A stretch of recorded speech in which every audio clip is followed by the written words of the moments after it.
అండి వైఎస్ఆర్సీపీ ప్రభుత్వం ఉన్నప్పటి నుండి తిరుమలలో లడ్డూలు వాసన వస్తున్నాయని ఎప్పటి నుంచో ఫిర్యాదులు వస్తున్నాయి. అయితే ఈ ప్రభుత్వం వచ్చాక తిరుమల తిరుపతి దేవస్థానానికి నెయ్యిని సరఫరా చేసే కర్ణాటక మిల్క్ ఫెడరేషన్కి చెందిన నందిని నెయ్యిని మార్చేశారు. ఎందుకంటే కర్ణాటక వాళ్ళు లంచాలు ఇవ్వరు కాబట్టి.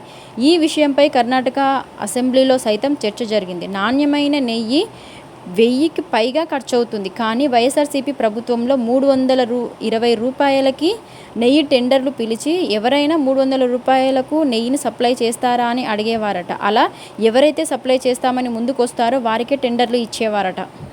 2024లో బాధ్యతలు చేపట్టిన టీడీపీ జనసేన కూటమి ప్రభుత్వం తిరుమల లడ్డుపై వస్తున్న ఆరోపణలలో ఎంతవరకు నిజం ఉందని తెలుసుకోవడానికి కేంద్ర ప్రభుత్వం ద్వారా గుర్తింపు పొందిన national dairy development board NDDB కాల్ఫ్ బోర్డుకు పెద్ద మొత్తంలో తిరుమల తిరుపతి దేవస్థానంలో తయారు చేయబడుతున్న లడ్డూలను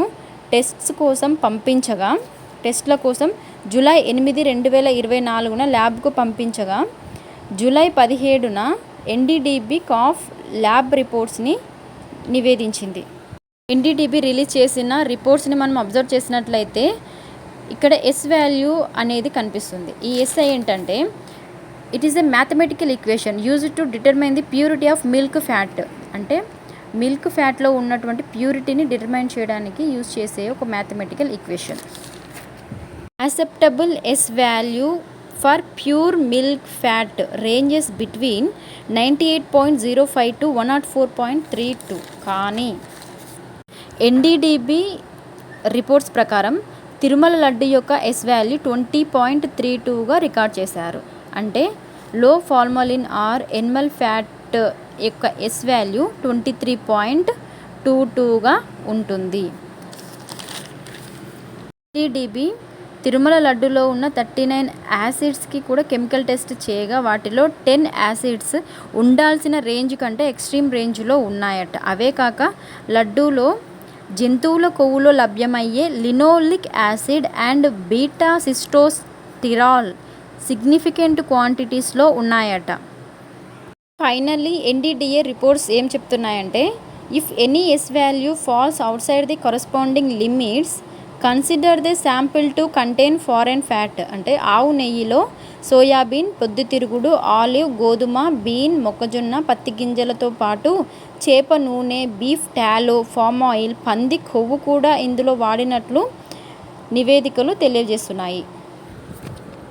అయితే ఈ కల్తీదారులు వారు కలిపే పదార్థాలు బయటపడకుండా ఉండడానికి అడిషనల్గా చాలా ఇంగ్రీడియంట్స్ని కలుపుతారట. ఒకవేళ పంది లేదా గొడ్డు మాంసాల కొవ్వు కలిపినప్పుడు నెయ్యి ఎలాంటి రుచి కానీ వాసన కానీ ఉండదట. దక్షిణ భారతదేశంలోనే ఎంతో పవిత్రమైన పుణ్యక్షేత్రంగా భావించే తిరుమలలో ఇంత కల్తీ జరుగుతున్నా అది తెలియకపోవడం, తిరుమలలో గీ టెస్టింగ్ ల్యాబ్ లేకపోవడాన్ని కల్తీదారులు అడ్వాంటేజ్గా తీసుకున్నారని తిరుమల తిరుపతి దేవస్థానం ఎగ్జిక్యూటివ్ ఆఫీసర్ ఆరోపిస్తున్నారు. హిందువులారా ఒక్కసారి ఆలోచించండి. తిరుమల తిరుపతి దేవస్థానం 2024-25 వార్షిక ఆదాయం వచ్చేసి దాదాపు 5141.78 కోట్లుగా వెల్లడైంది. అంత గొప్ప పర్యాటక ప్రదేశంలో కనీసం 75-80 లక్షలు పెట్టి మనం ఒక ల్యాబ్ను నిర్మించుకోలేమా? దానివల్ల అక్కడికి వచ్చే ప్రతి మెటీరియల్ని మనమే స్వతహాగా టెస్ట్ చేసుకోవచ్చు, దాని యొక్క నాణ్యతను తెలుసుకోవచ్చు.